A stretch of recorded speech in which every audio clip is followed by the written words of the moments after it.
السلام علیکم ورحمۃ اللہ وبرکاتہ۔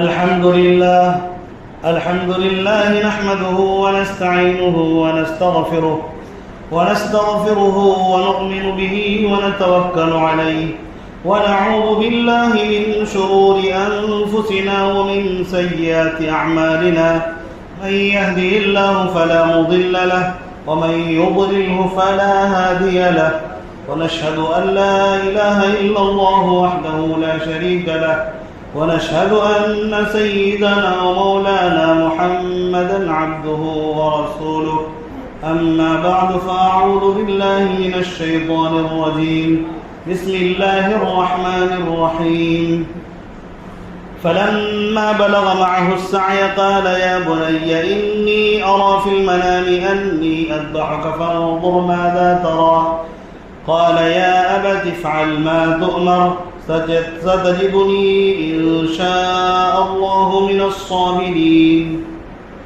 صدق الله العظيم۔ جان دے دی ہوئی اسی کی تھی، جان دے دی ہوئی اسی کی تھی، حق تو یہ ہے کہ حق ادا نہ ہوا۔ میرے واجب الاحترام بزرگوں اور بھائی اور اسلام کے غیور فرزندوں، میں بلا تمہید اپنے موضوع کی طرف جانا چاہتا ہوں۔ تمہید میں وقت نہ لگانا فی الحال مناسب ہے، کیونکہ واقعے کا سلسلہ جاری ہے۔ واقعہ بیان کرنے کے لیے وقت درکار ہوتی ہے۔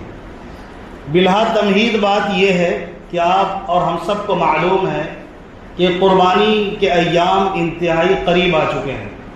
پیر کے دن 10 ذی الحجہ ہے، ہم عید بھی منائیں گے اور قربانی بھی کریں گے۔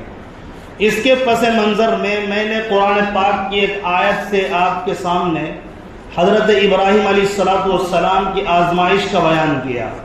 اللہ تبارک و تعالیٰ نے قربانی کو کیوں باقی رکھا ہے، قربانی کس کی یادگار ہے، تو ہمیں معلوم ہونا چاہیے کہ حضرت ابراہیم علیہ السلام کی اور حضرت اسماعیل علیہ السلام کی یادگار کو باقی رکھنا یہ قربانی ہے۔ حضرت ابراہیم علیہ السلام نے جو قربانی دی ہے اسی کو اللہ تعالیٰ نے اس امت میں بھی باقی رکھا ہے۔ پیارے آقا صلی اللہ علیہ وسلم نے بھی قربانی دی ہے، تو وہ کیا واقعہ ہے، اس واقعے کو یاد کرنا بھی ضروری ہے، اور صحیح طور پر یاد کریں اور دلائل کے ساتھ ہمیں یاد ہونی چاہیے۔ یہ کوئی پھٹی پرانی قصے کہانی کی کتاب کی بات نہیں ہے، یہ قرآن مقدس کی آیات میں وہ واقعہ بیان ہوا ہے۔ اللہ تبارک و تعالیٰ نے حضرت ابراہیم علیہ السلام کے بارے میں فرمایا وَإِذِ ابْتَلَىٰ إِبْرَاهِيمَ رَبُّهُ بِكَلِمَاتٍ فَأَتَمَّهُنَّ، ہم نے حضرت ابراہیم علیہ السلام کو آزمائش میں ڈالا اور وہ سارے آزمائش میں کامیاب ہو گئے۔ لیکن ہمیں یہ معلوم ہونا چاہیے اللہ تبارک و تعالیٰ نے تو اور بھی نبیوں کو آزمایا، لیکن ان کی آزمائش کا تذکرہ بالتفصیل آپ کو مشکل سے ملے گا، لیکن جس قدر حضرت ابراہیم علیہ السلام کے آزمائش کو اللہ نے بیان بھی کیا اور اس کو باقی بھی رکھا، اس کی کیا وجہ تھی؟ وجہ یہ ہے آزمائش جب کٹھن ہو وہ یادگار ہوتی ہے، اور کٹھن سے کٹھن آزمائش میں کامیاب ہو جانا یہ بندے کے کمال کی دلیل ہے۔ اور جب رب امتحان لے اور رب کے امتحان میں پاس ہو جانا ایک بندے کے لیے اس سے بڑا کمال کیا ہو سکتا ہے کہ اللہ تعالیٰ نے آزمائش میں ڈالا، امتحان میں ڈالا، اور بندہ پیپر کو صحیح طور پر لکھ لے، پاس کر جائے، تو یہ بہت بڑی کامیابی کی دلیل ہوتی ہے۔ اور امتحان اللہ خود کہہ رہا ہے کہ یہ امتحان آسان نہ تھے، یہ امتحان بڑے سخت تھے، ہم نے سخت امتحان لیا، آزمائش میں مبتلا کیا، تو اللہ تبارک و تعالیٰ نے فرمایا کہ وہ کامیاب ہو گئے۔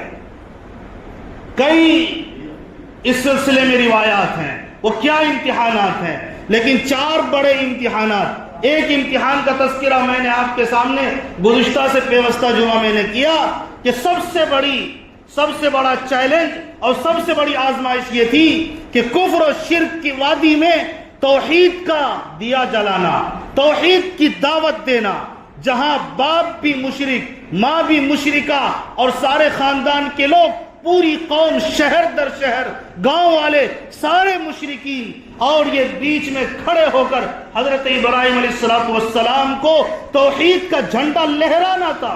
حضرت ابراہیم علیہ السلام نے توحید کا جھنڈا لہرایا، عملاً بھی، قولاً بھی، عملاً بھی، فعلاً بھی۔ پہلے قول سے دعوت دی، میں نے تفصیل سے آپ کے سامنے رکھا کہ حضرت ابراہیم علیہ السلام نے تارے کو دیکھ کر لوگوں کو سمجھایا، کیا تارے کو تم خدا سمجھتے ہو؟ اس وقت میں لوگ ستارے کی بھی پوجا کرتے تھے، آج بھی کچھ لوگ ہو سکتے جو ستارے کی پوجا کریں، کچھ لوگ چاند کی کرتے تھے، کچھ لوگ سورج کی کرتے تھے، آج بھی کچھ لوگ چاند اور سورج کی کرتے ہیں۔ حضرت ابراہیم علیہ السلام نے اپنی زبان سے دعوت دی اور کہا کہ جو ڈوب جائے، جو ختم ہو جائے، جو زوال پذیر ہو، وہ خدا کیسے ہو سکتا ہے؟ یہ ڈوبنے میں، اگنے میں کسی طاقت کی محتاج ہے، اور وہ اللہ کی طاقت ہے۔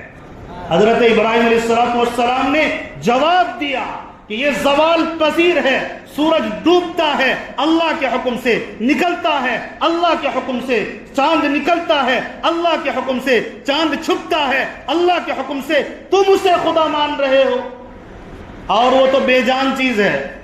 چاند اور سورج ستارے سے بھی بڑی تم خود ایک چیز ہو، تمہیں خود ایک مخلوق ہو۔ اللہ تبارک و تعالیٰ نے گویا ساری مخلوقات کو تمہارے قبضے میں دے دیا ہے، اور تم سورج کی، چاند کی جو بے جان ہے اس کی پوجا میں لگے ہو۔ اس کے اندر جو حرکت ہے، اس کے اندر جو سکون ہے، اللہ نے ڈالا ہے، لہذا پوجا خالق کی ہوگی، مخلوق کی پوجا نہیں ہوگی۔ یہ دعوت دی قول سے، اب میں بتاتا ہوں عمل سے دعوت دی۔ حضرت ابراہیم علیہ السلام کو لوگوں نے کہا کہ چلو بازار لگا ہے، میلہ ہے، چلنا ہے، اور پھر واپس آ کر پوجا کرنا ہے، جس طرح کا اس وقت میں رواج تھا۔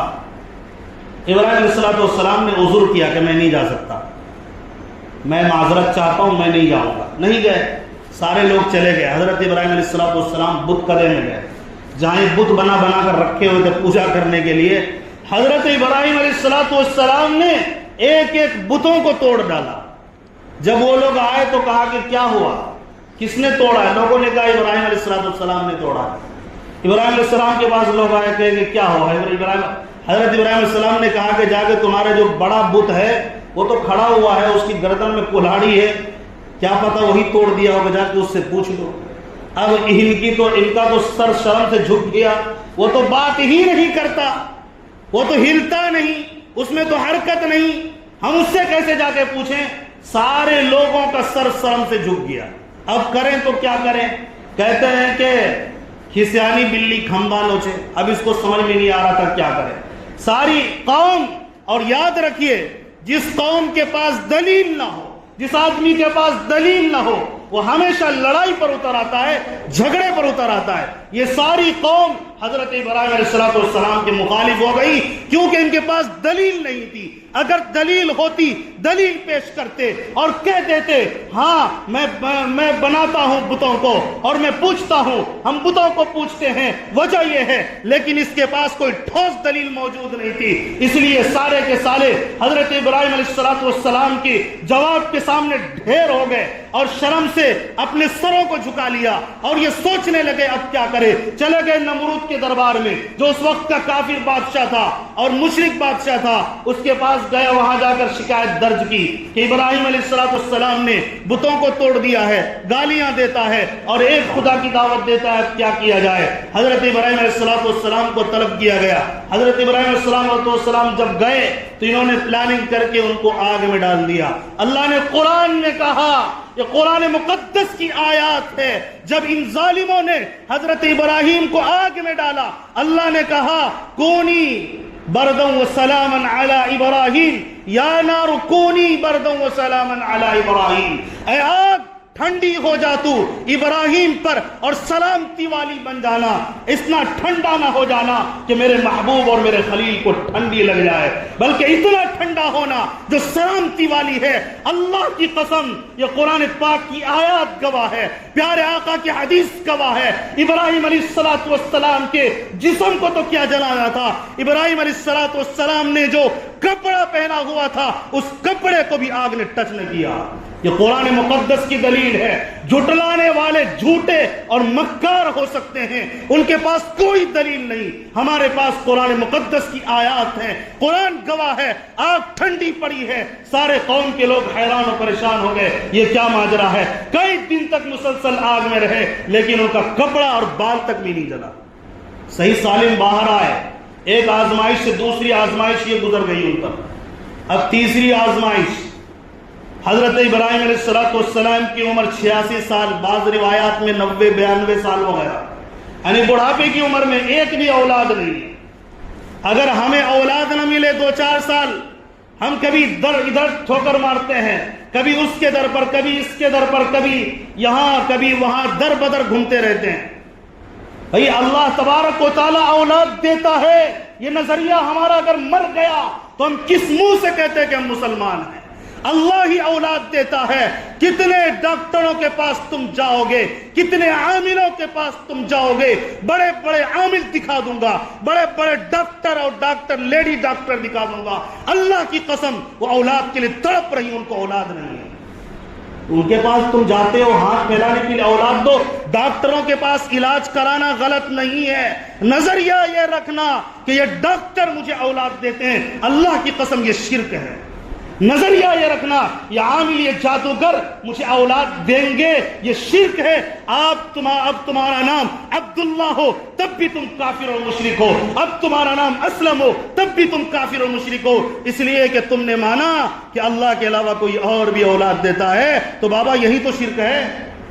حضرت ابراہیم علیہ السلام نے اپنے سے پہلے والے نبی کی قبر پہ نہیں گئے، ہمارے لوگوں میں سے قبر پر چلے جاتے ہیں، اے داتا اے آقا تو اولاد دے گا، نعوذ باللہ من ذالک۔ ایمان والا، کلمہ پڑھنے والا، جسے پتا ہے اللہ کے علاوہ کوئی اولاد نہیں دے سکتا، وہ جا رہے ہیں قبر پہ مانگنے کے لیے، لا حول ولا قوت الا باللہ۔ جن ظالموں نے ادھر کا راستہ دکھایا ہے یہ سارے مجرمین اللہ کی یہاں پکڑ ہوگی۔ دکھاؤ مجھے حضرت ابراہیم علیہ السلام کبھی نوح علیہ السلام کی قبر پر چلے گئے ہو، حضرت آدم کی قبر پر چلے گئے ہو، دکھاؤ روایات میں۔ مجرموں، تم ایمان والوں کو بھیجتے ہو قبروں پہ، ان کو مشرک تم بنا رہے ہو۔ یاد رکھنا تم اگر سردار ہو اور اس کو یہ تمہارا غلام ہے، دونوں جہنم میں جاؤ گے، کوئی نہیں بچا سکے گا، کیونکہ سراسر شرک ہے۔ کسی کے بزرگ میں عقیدہ رکھنا، یہاں تک کہ نبی سے مانگ کر اولاد مل جائے، اس کا عقیدہ رکھنا یہ بھی شرک ہے۔ اللہ کے علاوہ کوئی اولاد نہیں دے سکتا، اولاد دینے کی طاقت صرف اللہ کے پاس ہے۔ اسی لیے حضرت ابراہیم نے اللہ کے سامنے ہاتھ پھیلایا، اے اللہ میں بوڑھا ہو چکا ہوں لیکن میں جانتا ہوں تو جوان ہونے کا محتاج نہیں ہے اولاد دینے کے لیے، تیرے خزانے سے اولاد آتی ہے، لہٰذا مجھے اولاد کی ضرورت ہے، مجھے اولاد عطا فرما۔ قرآن کہہ رہا ہے، سورہ صافات کی آیات ہے، رب هب لی من الصالحین، اے میرے رب مجھے نیک صالح اولاد عطا فرما دے۔ فبشرناہ بغلام حلیم، اللہ کا جواب آیا، اے ابراہیم تو بچے کی بات کرتا ہے، میں تجھے بچہ ایسا دوں گا جو صبر کرنے والا ہوگا، برداشت کرنے والا ہوگا۔ حضرت ابراہیم علیہ السلام کو اللہ نے خوشخبری دے دی، مانگو رب سے، اگر اللہ نے چاہا تو اولاد ضرور ملے گی۔ علاج کرانا سنت ہے، منع نہیں ہے، لیکن اس علاج میں یہ عقیدہ رکھنا یہ ڈاکٹر مجھے اولاد دے گا، اس کے علاوہ کسی کی طاقت نہیں، یہ شرک ہے۔ علاج آپ کرو کہ یہ ذریعہ بن سکتا ہے، ہو سکتا ہے ان کی دواؤں میں اللہ شفا ڈال دے اور مجھے اولاد مل جائے، لیکن دینے والی ذات اللہ کی ہے۔ جو ڈاکٹر دوائیاں لکھتے ہیں ان کی اولاد نہیں ہے، انہی دواؤں سے اللہ تعالیٰ دوسروں کو اولاد دے رہا ہے۔ تو پتہ کیا چلا کہ ڈاکٹر میں شفا نہیں ہے، دواؤں میں شفا نہیں، شفا دینے والی ذات، اس میں طاقت اولاد کی پیدا کرنے والی ذات اللہ کی ہے، جو مادے کو مضبوط بنا دے، مادے کے اندر وہ صلاحیت پیدا کر دے جس سے اولاد ہو ان دواؤں سے. پہلی بات تو یہ سمجھ لے ان دواؤں کو پیدا کس نے کیا ہے, ان دواؤں کا مٹیریل کہاں سے آتا ہے بھائی. کائنات کے ذرے ذرے کا مالک اللہ ہے, اسی نے ذروں کو جنم دیا, انہی ذروں سے دوائی بنتی ہے, انہی دواؤں کو استعمال, انہی لکوڈ ہو یا پاؤڈر کی شکل میں ہو, انہی دواؤں کو اللہ تبارک و تعالیٰ نے صلاحیت دی کہ اس کے اندر ایسی صلاحیت ہو جائے کہ اس سے اولاد پیدا ہو, مادے میں وہ صلاحیت پیدا ہو جائے دوا کھا کر. تو انہوں نے جب مانگا اللہ نے جواب دیا. کتنے لوگ ایسے آپ کو ملیں گے جنہوں نے اللہ سے اولاد مانگی, 20 سال کے بعد اولاد اللہ نے دیا, اور نیک صالح اللہ نے اولاد دیا. مانگے تو ہم صحیح, ہم مانگتے ہی نہیں ہیں, ہم نے مانگنا چھوڑ دیا اللہ تعالیٰ سے. مانگنے کے بجائے ایسے کرتے جیسے آرڈر کر رہے ہیں, اے اللہ مجھے یہ دے دے, اللہ مجھے یہ دے دے, وہ دے دے, یہاں سے دے دے, وہاں سے دے دے. اس طرح سے یہ مانگنے کا طریقہ نہیں ہوتا. اللہ کے سامنے بھکاری کی شکل میں پیش ہو جائیں, اے اللہ ہمیں پتا ہے دنیا مجھے اولاد نہیں دے سکتی, تیرے خزانے سے اولاد آئے گی, لہذا تو مجھے اولاد عطا فرما دے, مجھے اولاد کی ضرورت. ایک دن وہ آئے گا اللہ تعالیٰ جو ہمیں ناممکن لگتا ہے اللہ تعالیٰ ممکن بنا کے اولاد عطا کرے گا. تو حضرت ابراہیم علیہ السلام کو بڑھاپے میں اللہ تعالیٰ نے اولاد دی. اس کے بعد روایت میں آتا حضرت وہ بچہ جب بڑا ہوتا ہے, چھوٹا سا بچہ ابھی دودھ پیتا بچہ ہے, اللہ تبارک و تعالیٰ کی طرف سے حکم ہوتا ہے, ایک بچہ ملا ہے, اب حکم ہوتا ہے کہ جاؤ انہیں فلسطین ملک شام سے سفر کر کے مکہ کی خاردار وادی میں جاؤ, پہاڑیوں میں جاؤ جہاں پر صرف پہاڑ ہیں اور کچھ نہیں ہے, ایک درخت کے نام پر ہریالی وہاں موجود نہیں, ایک پانی کا قطرہ وہاں موجود نہیں. اے ابراہیم جاؤ اپنے بچوں, اپنی بیوی بچے کو اس وادی میں چھوڑ دو.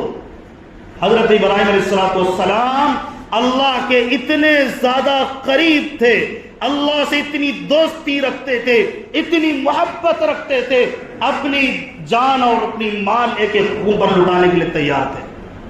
اللہ کا حکم ہوا اور 1500 کلومیٹر کا سفر تقریباً انہوں نے طے کیا, فلسطین سے مکہ کی سرزمین کا سفر کیا. پتہ نہیں اس دور میں سواری ہوگی یا نہیں ہوگی, کس طرح انہوں نے سفر کیا ہوگا, اور راستے بھی ہوں گے یا نہیں ہوں گے, اور راستے کیسے ہوں گے, ان تمام مشکلات کا پتہ ہے. لیکن پتہ یہ بھی ہے کہ یہ حکم میرے رب کا ہے, لہٰذا میں اس کو نبھا کر رہوں گا. حضرت ابراہیم علیہ السلام اپنی بیوی بچے کو لیتے مکہ کی سرزمین پر پہنچتے ہیں جہاں صرف پہاڑیاں تھیں اور وہاں کچھ نہیں تھا, پانی کا ایک قطرہ بھی نہیں تھا, اور جا کے چھوڑ دیا اور اپنی سواری جو بھی ہوتی اس پر سوار ہو کر چلنے لگے, یا پیدل ہی چلنے لگے. کچھ نہیں کہا اپنے بیوی بچے کو کہ میں جا رہا ہوں, میں کیوں جا رہا ہوں. سوال پیدا ہوتا ہے. حضرت حاجرہ علیہ السلام جو ان کی بیوی ہیں, ان کے دل میں خیال آیا کہ آپ کیوں جا رہے ہیں مجھے چھوڑ کر, آپ بتائیے تو صحیح. انہوں نے سوال کیا. روایت میں آتا کہ ایک مرتبہ پوچھا جواب نہیں دیا, دوبارہ پوچھا جواب نہیں دیا. حضرت حاجرہ کے دل میں آیا یہ اللہ کے لاڈلے نبی ہے, یہ اللہ کے حکم کے بغیر کوئی فیصلہ نہیں کرتے, اس لیے انہوں نے سوال اس طرح کیا کہ کیا آپ کو اللہ کا حکم ہے. تو انہوں نے کہا ہاں, اور منڈی سر ہلایا اور سر ہلا کر آگے چلے گئے. حضرت حاجرہ علیہ السلام نے کہا کہ اگر اللہ کا یہ حکم ہے تو جو اللہ اس بڑھاپے کی عمر میں مجھے اولاد دے گا, جو اللہ کا حکم ہے وہ اللہ مجھے ضائع نہیں کرے گا, وہ اللہ مجھے نقصان میں نہیں ڈالے گا, رسوا نہیں کرے گا. وہی اللہ جو فلسطین میں میری حفاظت کرتا تھا, وہی اس روئے زمین پر جہاں ایک قطرہ پانی نہیں میری حفاظت اللہ تبارک و تعالیٰ کرے گا. آپ جا سکتے ہیں. حضرت ابراہیم علیہ السلام فلسطین چلے گئے چھوڑ کر. غور کریں, آج کوئی اپنے بیوی بچے کو تھوڑی دیر کے لیے جہاں پر کوئی میدان کی بات نہیں کر رہا ہوں, میں ہریالی کی بات کر رہا ہوں, اس سے بھی بڑھ کر آبادی کی بات کر رہا ہوں, اجنبی جگہ میں کوئی بھی چھوڑنے کے لیے تیار ہو سکتا ہے. تھوڑی دیر کے لیے فرض کریں اسٹیشن پر جہاں ہر طرف لوگ ہیں, آنکھوں سے اوجھل ہو گئے تھوڑی دیر کے لیے بے دھیانی میں, آدمی تڑپ جاتا ہے کدھر چلی گئی. اور کدھر چلی گئی بیوی اور کدھر چلے گئے بچے، پریشان ہو جاتے ہیں۔ میں تو اس سے بڑھ کر بات کہتا ہوں، اگر ٹرین میں سفر کر رہے ہو وہاں پر بھی بیوی بچے اگر بتائے چلے گئے باتھ روم کی طرف، وہاں بھی آدمی پریشان ہو جاتا ہے کدھر چلے گئے، کیا ہو گیا معلوم ہے، حالانکہ ٹرین چل رہی ہے کہاں جائے گی، ٹرین میں ہی ہوگی، لیکن پریشان ہے۔ تو اللہ تبارک و تعالیٰ کا حکم ہوتا ہے 1500 کلومیٹر دور پر لا کے چھوڑا اللہ کے ایک حکم سے، سب قربان ہے۔ اللہ نے جب حکم کر دیا بات ختم ہو گئی، اب کوئی یہاں پر کمپرمائز نہیں کہ میں یہ کر لوں وہ کر لوں ایسا کر لوں، اے اللہ مجھے یہ کیوں حکم دے رہا، کوئی سوال نہیں، کوئی بات نہیں، اللہ کے حکم سے چھوڑا اور چلے آئے۔ پھر جب یہ بچہ بڑا ہوتا ہے اللہ تبارک و تعالیٰ کے حکم سے، اس سے پہلے جو واقعات ہے اس کی تفصیل کا موقع نہیں، ابھی حجاج کرام وہاں حج کے دوران جو زمزم پیئیں گے، یہ حضرت اسماعیل علیہ السلام کے طفیل میں سمجھیے کہ اللہ تعالیٰ نے وہاں زمزم پیدا کیا، جب پانی وہاں نکلا تو پھر اللہ تبارک و تعالیٰ نے پرندوں کو وہاں بھیجا، پھر ہریالی آئی، پرندے آئے، پرندوں کو دیکھ کر لوگ وہاں پر جمع ہوئے، اور جب وہ جانے لگے تھے تو کچھ دعائیں اللہ سے کی تھی، ان دعاؤں کا تذکرہ میں مختصراً کرتا ہوں۔ ایک دعا تو انہوں نے یہ کی، اے اللہ تبارک و تعالیٰ میری اولاد میں تو نبیوں کو پیدا فرما، میری اولاد کو تو نیک صالح بنانا، نیک صالح اولاد عطا فرما۔ اللہ تبارک و تعالیٰ نے ان کی یہ دعا کو قبول فرمایا اور کہا کہ میں تمہاری اولاد تمہاری نسل میں پیدا کروں گا، اور اللہ تبارک و تعالیٰ نے قرآن میں کہا انی جاعلک للناس اماما، یہاں تک کہ میں تمہیں امام بھی بنا دوں گا۔ اور لوگوں کے لیے حضرت ابراہیم کو اللہ نے ایسا امام بنایا کہ وہ یہودی ہو یا عیسائی ہو، یہاں تک کہ پڑھے لکھے جو ہندو ہیں وہ بھی ابراہیم علیہ السلام کو کہیں نہ کہیں مانتے ہیں، بڑا مانتے، پیشوا مانتے۔ اس طرح اللہ نے رخ ان کی طرف سب کا موڑا ہے۔ نام بھلے کوئی بدل کے دے رہے ہو، لیکن جب تاریخ اٹھا کے پڑھتے ہیں ہم تو اس میں معلوم ہوتا ہے کہ یہی حضرت ابراہیم علیہ السلام کا تذکرہ ہے۔ ابراہیم علیہ السلام کو اللہ نے وہ مقام عطا فرمایا۔ اس کے بعد اللہ تبارک و تعالیٰ نے وہاں تعمیر کا حکم دیا جو بیت اللہ ہے، آج لوگ اس کے طواف کرنے کے لیے پوری دنیا سے جاتے ہیں۔ پھر اللہ تبارک و تعالیٰ کا حکم ہوتا ہے جب بچہ بڑا ہوتا ہے، روایات مختلف ہے، بعض روایت میں 11-12 سال، بعض روایت میں 9-10 سال، بعض روایت میں 14 سال کا تذکرہ ملتا ہے۔ اللہ کا حکم ہوتا ہے کہ اپنے اس لخت جگر کو، نور نظر کو، جن کو تم نے دعاؤں سے مانگا تھا، اب تم میرے نام پر اس کو ذبح کرو۔ اور اللہ تعالیٰ نے ڈائریکٹ حکم نہیں دیا، بلکہ خواب میں اللہ تعالیٰ نے حکم دیا، اور وہ خواب میں دیکھتے ہیں اپنے بچے کو ذبح کر رہے ہیں۔ حضرت ابراہیم علیہ السلام اپنے بچے کو لیتے ہیں اور لے کر اسی مینا کی وادی میں جہاں جا کر لوگ قربانی کریں گے، جہاں ٹھہریں گے، وہاں جائے بغیر، وہاں ٹھہرے بغیر، وہاں پر کنکریاں شیاطین کو مارے بغیر کسی کا حج مکمل نہیں ہو سکتا۔ اللہ تعالیٰ نے ان کی ایک ایک ادا کو باقی رکھا، قربانی کو باقی رکھا۔ راستے میں حضرت ابراہیم علیہ السلام اسماعیل کو لے کر جا رہے ہیں۔ کون ہے وہ باپ جو اللہ کا حکم سمجھ کر ہی صحیح اپنے بیٹے کو قربان کرنے کے لیے تیار ہوگا؟ وہ کیا روکیں گے؟ لوگ ان کو خود روک دیں گے۔ دماغ خراب ہو گیا ہے، آپ کے دل میں ایسی بات آ گئی ہوگی، آپ کہاں اس کو لے کے جا رہے ہیں قربان کرنے؟ تو یہاں تو شیطان نے روکا کہ آپ کہاں ان کو لے کر جا رہے ہیں۔ بچے کو روکا، ان کی بیوی کو روکا، ڈرایا، دھمکایا، ہر جگہ وہ کنکرے مارتے گئے۔ تو تینوں جگہ پر اللہ تعالیٰ نے آج نشان اس کا بنا دیا کہ ان جگہوں پر حضرت ابراہیم علیہ السلام نے شیطان کو کنکریاں ماری، لہٰذا تم بھی اب مارو۔ جب تک تم نہیں مارو گے حج مکمل نہیں ہوگا، کیونکہ میرے محبوب کی ادا ہے، لہٰذا تم بھی ان ادا پر فدا ہوگا۔ اللہ تبارک و تعالیٰ کے حکم سے حضرت اسماعیل علیہ السلام سے اللہ کے نبی حضرت ابراہیم علیہ السلام نے بات کی۔ کیا بات کی؟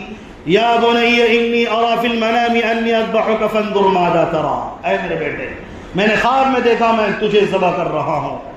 حضرت اسماعیل نے یہ نہیں کہا کہ اے ابا جان آپ کا خواب آپ جانے، مجھے کیوں ذبح کر رہے ہو؟ انہوں نے یہ نہیں کہا۔ جواب سنو، اسماعیل کا جواب سنو، 10-12 سال کے بچے کا جواب سنو۔ یا ابت افعل ما تؤمر، اے میرے ابا جان آپ کر گزریے، میں بھی تو اسی کا بندہ ہوں۔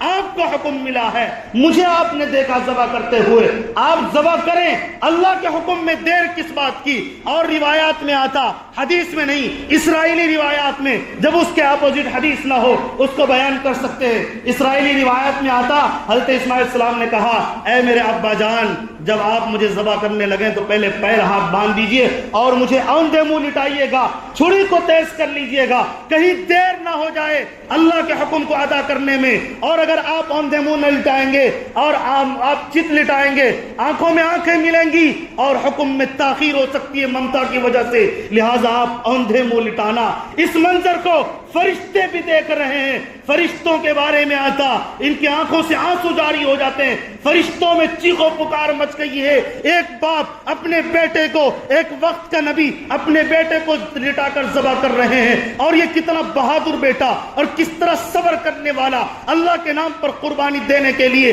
لیٹ چکا ہے۔ حضرت ابراہیم نے چھری رکھ دی۔ اسرائیلی روایت میں آتا کہ چھری سے آواز آتی ہے میں نہیں چل سکتی، وہ کہتے ہیں چلو، کیوں نہیں چل سکتی؟ چھری کہتی ہے تجھے تیرے رب کا حکم یہ ہے کہ چلو، لیکن میرے رب کا حکم یہ ہے کہ مجھے نہیں چلنا۔ تم کہتے ہو چلو، لیکن اللہ کہہ رہا ہے نہیں چلنا ہے، لہٰذا میں اسے ذبح نہیں کر سکتا۔ جب وہ چھری چلاتے ہیں ان کی گردن پہ خراش تک نہیں آتا۔ اللہ قرآن میں کہتا ہے وَفَدَيْنَاهُ بِذِبْحٍ فَلَمَّا أَسْلَمَا وَتَلَّهُ لِلْجَبِينِ، جب وہ دونوں جھک جاتے ہیں اللہ کی فرما برداری میں، حضرت ابراہیم نے بھی گردن جھکا دی، حضرت اسماعیل نے بھی گردن جھکا دی۔ اللہ کہہ رہا ہے وَفَدَيْنَاهُ بِذِبْحٍ عَظِيمٍ، ہم نے اسی وقت ایک جانور کو ان کے سامنے کر دیا۔ حضرت جبرائیل علیہ السلام ایک جانور کو لے کے آتے ہیں، دمبا کو، انہی کو ذبح کیا جاتا ہے۔ یہ منظر جب فرشتے دیکھتے ہیں تو کہتے ہیں اللہ اکبر، اللہ اکبر، یہ کیا ہو رہا ہے؟ اتنی بڑی قربانی، باپ اپنے بیٹے کو ذبح کرنے کے لیے تیار ہے۔ اسی کے جواب میں حضرت ابراہیم کہتے ہیں اللہ بڑا ہے، لا الہ الا اللہ واللہ اکبر، اللہ کے سوا کوئی عبادت کے لائق نہیں، لہذا اسی کی عبادت میں ذبح کر رہا ہوں۔ اللہ اکبر، جس کی شان بلند ہے۔ حضرت اسماعیل سنتے ہیں، وہ بھی کہہ اٹھتے ہیں اللہ اکبر وللہ الحمد۔ تو یہ جو تکبیر تشریق کہتے ہیں وہ یہی تکبیرات ہیں۔ اللہ نے ان الفاظ کو بھی یاد رکھا اور یاد کر کے لوگوں میں یاد کروانے کے لیے اللہ نے حکم دیا کہ اب تم 9 ذی الحجہ سے لے کے 13 ذی الحجہ کے عصر تک ان اذکار کو پڑھنا ہے، ان اذکار کو کرنا ہے۔ تو ہم کریں گے انشاءاللہ۔ ان میں یاد کرنا ہے قربانی کو، اللہ تبارک و تعالیٰ کے حکم سے اس کو ہم پڑھیں گے۔ 9 ذی الحجہ کی صبح سے 13 ذی الحجہ کے عصر تک یہ تکبیر تشریق ہر نماز کے بعد ایک مرتبہ مردوں کے لیے بلند آواز سے پڑھنا ضروری ہے۔ اب میں کچھ مسائل بیان کرتا ہوں 1-2 منٹ میں، دیکھ لیں۔ قربانی کس دن کرے؟ پہلے دن افضل ہے، اس کے بعد اس سے تھوڑا کم، اس کے بعد اس سے تھوڑا کم، سب سے بہتر ہے سب پہلے دن کر لیں، لیکن جائز تینوں دن میں، تینوں دن قربانی کر سکتے ہیں۔ قربانی کی نیت اور دعا کیا ہے؟ قربانی کی نیت یہی ہے میں اللہ کے لیے قربان کر رہا ہوں، اللہ کا حکم ہے اور میں اپنی جانب سے قربان کر رہا ہوں، یہ نیت کر لیں۔ دعا کیا پڑھنی؟ دعا پڑھ لیں انی وجہت وجہی للذی فطر السماوات والارض حنیفا وما انا من المشرکین ان صلاتی ونسکی ومحیائی ومماتی للہ رب العالمین اللہم منک ولک بسم اللہ اللہ اکبر کر کے اللہ کے نام پر قربان کرنا ہے۔ اسی طرح چمڑے کو کیا کریں؟ چمڑے کو مدارس میں دے دیں، باقی صفائی کا بالکل مکمل خیال رکھیں، اس میں ذرہ برابر بھی اللہ کے لیے غفلت نہ کریں۔ باقی صفائی آدھا ایمان ہے، جتنے لوگ وہاں موجود ہوتے ہیں ساروں کی ذمہ داری بنتی ہے مکمل طور پر پاکی صفائی کا خیال کریں۔ عید کے دن کے مستحبات کیا ہے؟ صبح کو آپ کچھ کھائیں گے پینے کے لیے مستحب ہے، نماز کے بعد ہی کھانا پینا کریں، لیکن اگر پیاس وغیرہ لگ رہے تو پانی تو پینا ہے، گرمی کا موسم پی سکتے ہیں، کوئی دقت نہیں ہے، لیکن کوشش کریں کھائے پیے نہیں، نماز کے بعد ہی قربانی کریں، پہلے اس میں سے کھائیں، یہ مستحب ہے۔ اسی طرح نہا لیں، اچھے کپڑے پہن لیں، اسی طرح تیل لگا لیں، خوشبو لگا لیں۔ خوشبو کے بارے میں ایک بات یاد آئی، گرمی کا موسم چل رہا ہے، ہر نماز کے وقت اللہ کے لیے خوشبو لگا کے آیا کریں تاکہ مسجد کا جو ماحول ہے وہ خوشبو سے معطر رہے۔ عید کی نماز کا وقت جو ہے گاندھی میدان میں 7:30 بجے ہے، بلا عذر مسجد میں عید کی نماز اللہ کے لیے ادا نہ کریں۔ نبی نے بلا عذر مسجد میں عیدین کی نماز نہیں پڑھی ہے۔ کوئی عذر ہو گیا، بیمار ہو گئے، نماز چھوٹ گئی، اب کہیں مسجد میں انتظام ہے تو وہاں چلیں. مسجد والوں کو بھی چاہیے انتظام نہ کریں. ہمارے یہاں اس لیے ہوتا ہے کہ یہ اسٹیشن کی جگہ ہے، مسافرین کا پتہ نہیں گاڑی لیٹ ہوگی کیا ہوگا، ان کو کچھ پتہ نہیں ہوتا، اچانک سے آنے والوں کے لیے سہولت ہوتی ہے. اس لیے یہاں پر عیدگاہ میدان، گاندھی میدان کے بعد یہاں پر جو ہے 8 بجے نماز عید الاضحیٰ رکھی گئی ہے. تو 8 بجے یہاں جو نماز پڑھنا چاہتے ہیں، جن کے پاس کوئی عذر ہو وہ پڑھ سکتے ہیں. باقی سارے لوگ کوشش کریں کہ گاندھی میدان میں عید کی نماز ادا کریں یا جہاں جہاں اپنی عیدگاہ ہے وہاں ادا کریں. اللہ تبارک و تعالیٰ تمام کو اپنے سنت زیادہ عمل کی توفیق عطا فرمائے. آمین. وآخر دعوانا الحمدللہ رب العالمین.